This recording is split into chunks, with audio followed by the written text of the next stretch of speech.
નમસ્કાર, સ્વાગત છે આપનું અમારા વિશેષ કાર્યક્રમ પ્રજાનો પારોમાં। પ્રજાનો પારો સાથે અમે આવી પહોંચ્યા છીએ આણંદ જિલ્લાના સોજિત્રા ગામમાં। સોજિત્રાના ગ્રામવાસીઓની કેવા પ્રકારની સમસ્યાઓ છે, તેઓ શું ઈચ્છી રહ્યા છે તે વિશે તેમની પાસેથી વાત કરીશું। સોજિત્રાની જો વાત કરવામાં આવે તો અહીં રોજગારીનું મુખ્ય સ્ત્રોત શું છે? અત્યારે રોજગારીનો મુખ્ય સ્ત્રોત તો ખેતી જ છે। તો ઔદ્યોગિક રીતે કોઈ આમાં કોઈ યોગદાન નથી હજુ સોજિત્રાનું? ના, ઔદ્યોગિક કોઈ જીઆઈડીસી છે સોજિત્રામાં, પણ યુઝલી 4-5 કારખાના છે, બાકી બધા બેલસા છે લાકડાના, અને જીઆઈડીસી મૃતપ્રાય છે, સ્થિતિમાં છે।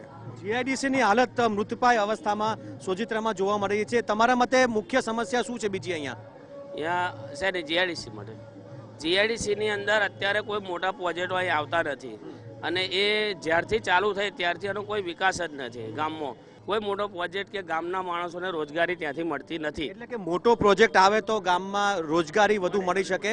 તમે શું માનો છો, સોજિત્રાનો વિકાસ એટલો બધો જોઈએ તેવો થયો નથી? નગરપાલિકા હોવા છતાં પણ ગામડા જેવો આભાસ થાય, તેનું શું કારણ? સોજિત્રાના સ્થાનિક રહીશો તદ્દન ફેરિયા, મજૂરી વર્ગ અને સ્થાનિક લેવલના સોજિત્રા નગરના જે રહીશો છે એ ફેરિયા, કાપડ ફેરી, શાકભાજી ફેરી, માનો કે જે બજારની અંદર જે વેચવા જવું હોય તો બહાર ગામડાથી લાઈન કડિયા કોમ, આ બધા રોજગારી માટે બહાર જ જવું પડે છે। સ્થાનિક લેવલે કોઈ રોજગારી છે જ નહીં। રોજગારીની મુખ્ય સમસ્યા અહીંયા જોવા મળતી હોય છે। વેપારની જો વાત કરીએ તો રોજગાર ધંધામાં પૂરું વળતર તમને મળી રહે છે ખરું?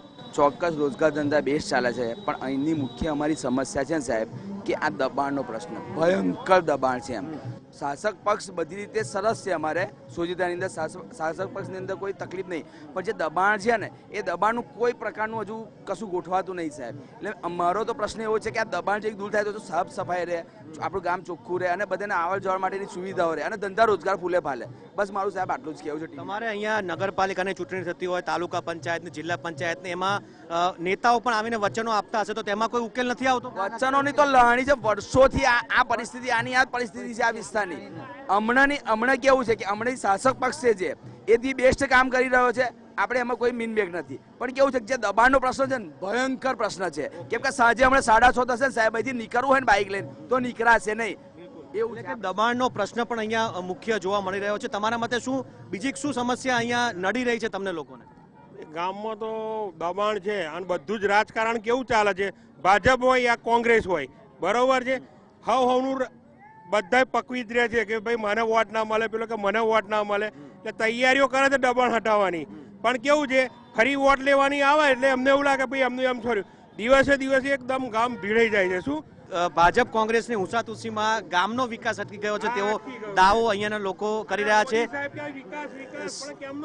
શિક્ષણની જો વાત કરવામાં આવે, આપણી સાથે વિદ્યાર્થી છે, શિક્ષણમાં સારી સુવિધા અત્યારે મળે છે ખરી અહીંયા સોજિત્રામાં? હા, સોજિત્રામાં શિક્ષણ બેસ્ટ છે। અમારી MM હાઈસ્કૂલમાં શિક્ષણ છે, પણ અહીંયા આગળ ભાજપ શાસિત કેટલાક એવા નેતાઓ આવે છે જે બોર્ડની પરીક્ષામાં ફક્ત પટેલના એમની જ્ઞાતિના છોકરાઓને ચોરી કરાવે છે। પરીક્ષામાં ચોરીઓ પણ થતી હોય છે તેવો આક્ષેપ છે। જે રીતે વાત કરવામાં આવે અન્ય સમસ્યાની, શું કહેશો? રોજગારીની વાત કરવામાં આવે, દુકાનદારોને શું કોઈ મુશ્કેલી અત્યારે પડી રહી છે ખરી? દુકાનદારોને મુશ્કેલી તો પડી રહી છે। આ ગામમાં દબાણ હટે તો સારું થાય, ગામનો વિકાસ થાય, નવા કામો થાય, ગામનો વિકાસ કરવો જોઈએ, દબાણો હટાવવા જરૂરી છે। દબાણો મુખ્ય સમસ્યા અહીંયા કહી શકાય સોજિત્રાની। ઠેર ઠેર દબાણના કારણે અહીં લોકોને પણ મુશ્કેલીનો સામનો કરવો પડી રહ્યો છે। જે રીતે સોજિત્રાની જો પરિસ્થિતિની વાત કરવામાં આવે તો વધુ શું સમસ્યા છે, વધુ શું માગણી છે તમારી સરકાર પાસે કે જે વર્ષોથી ના ઉકેલાઈ હોય? સૌથી વધારે તો અમારો પીઠા પાણીનો જ મોટો પ્રશ્ન છે। એ મીઠું પાણી થાય ને ખારું પાણી કહીને મીઠું પાણીનો પ્રોબ્લેમ થાય છે, એનો સરકારે પૈસા ફારા પડાવી, એ સંજોગો સાથે એવી છે કે ભાઈ આખો પ્રોજેક્ટ ફેલ ગયો છે। ચૂંટણી આવી રહી છે તો તમે કહેતા નથી રાજકારણીઓને, નેતાઓને કે ભાઈ અમારી સમસ્યા દૂર કરો? મોદી સાહેબ ચૂંટાયા પછી એક જ વિકાસ કર્યો છે કે બધા દુનિયાના દેશો પહેલા એ ફર્યા, કોઈ વડાપ્રધાન આજ સુધી આટલા બધા દેશનો કઈ જાત્રાઓ કરી નથી। એટલે મોદી સાહેબે ગરીબોના પૈસાથી બધી જાત્રાઓ જ કરી, આ મોટામાં મોટો એમણે આ વિકાસ કર્યો છે।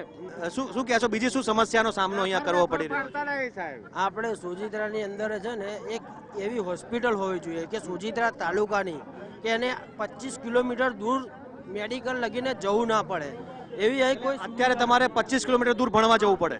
હોસ્પિટલ માટે કોઈને એક્સિડન્ટ થયો તો અત્યારે 25 કિલોમીટર દૂર એને લઈને જવો પડે. એવી અહીં આગળ કોઈ સુવિધા છે નહીં. બીજી એક વસ્તુ રોજગારની વસ્તુ આવે છે તો અત્યારની પોઝિશનમાં જે છે વસ્તુ કે ભાઈ જીઆઈડીસી હતી કોંગ્રેસની ટાઈમમાં, એ જીઆઈડીસી અત્યારની ટાઈમમાં ભંગારની હાલતમાં છે. એ જીઆઈડીસી અત્યારે ઊભી કરો તો કંઈક નવું થાય અને અહીંના આટલા ગારાના જે રોજગારમાં પાછા પડે છે એ યુવા આગળ આવે. અત્યારે અહીંયા રોજગારની વસ્તુ એવી છે કે લહેરી બહેરી કરી અને કોઈક 5-25 રૂપિયા કમાઈને ઘેર લઈને રોજ તું રોજ ખાય છે.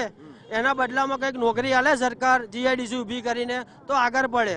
અહીંના યુવાઓને થોડું વિશ્વાસ બિહાડે એ સરકાર કે ભાઈ અમે કંઈક કરીશું.